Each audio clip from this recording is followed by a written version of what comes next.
Ffrydio'n fyw ar Google Meet.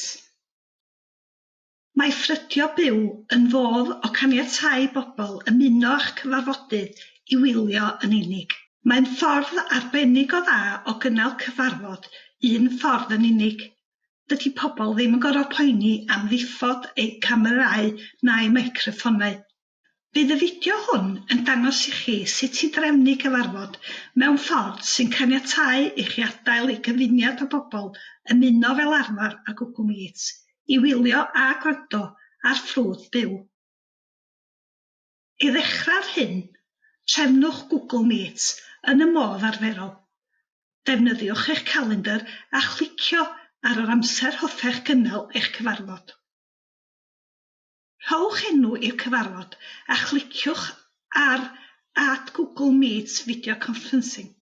Yna, cliciwch ar y bwtwm cwmplen View Conference Details. Byddwch yn weld bwtwm Add Live Stream. Unwaith y byddwch chi wedi gwneud hyn, cliciwch ar Save.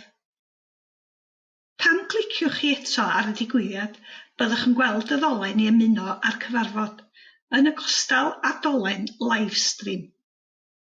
Gallech chi anfon y gwahoddiad allan ar y calendar, ond byddai pobl yn gallu dewis eu dull i ymuno â'r cyfarfod. Mwyn osgoi hyn, gallech anfon y ddolen yn unig atynt a nodyn yn nhre atgoffa o amser y cyfarfod. Ond mae ffordd daclusach o wneud hyn. Cliciwch ar y botwm Edit ac yna More Actions. Cliciwch ar Create View Only Event ac yna Save. Rwan mae dau ddigwyddiad tebyg i gilydd yn eich calendar, ond mae label Livestream ar un. Fel y gwelwch chi, dim ond dewis i wylio'r ffrwd byw sydd ar y digwyddiad hwnnw, yn hytrach nac ymuno â'r cyfarfod. Felly gallwch rannu hwn gyda rhai rydych chi eisiau eu gwahodd i wylio.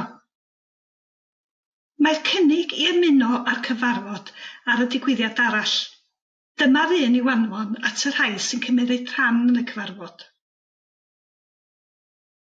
Pan fyddwch chi'n barod i ddechrau eich cyfarfod, gallwch ddilyn y drefn arferol. Cewch nodyn ar dop eich ffrwd mwyn eich atgoffa i ddechrau eich ffrwd. Cliciwch ar hwn a bydd neges yn gofyn i chi sicrhau bod pawb yn y cyfarfod yn barod iddo gael ei ffrydio. Gwnewch yn siŵr ei bod yn barod ac yna gwasgu ar Start. Unwaith y bydd y botwm Live yn goch, bydd eich cyfarfod yn fyw ar gyfer y rhai sy'n defnyddio'r ddolen Livestream. Dylech barhau ar cyfarfod gan ddilyn y drefn arferol ac unwaith y byddech wedi gorffen, cofiwch ddiffodd y ffrydio byw ar y botwm More Options yn y gornel dde isaf.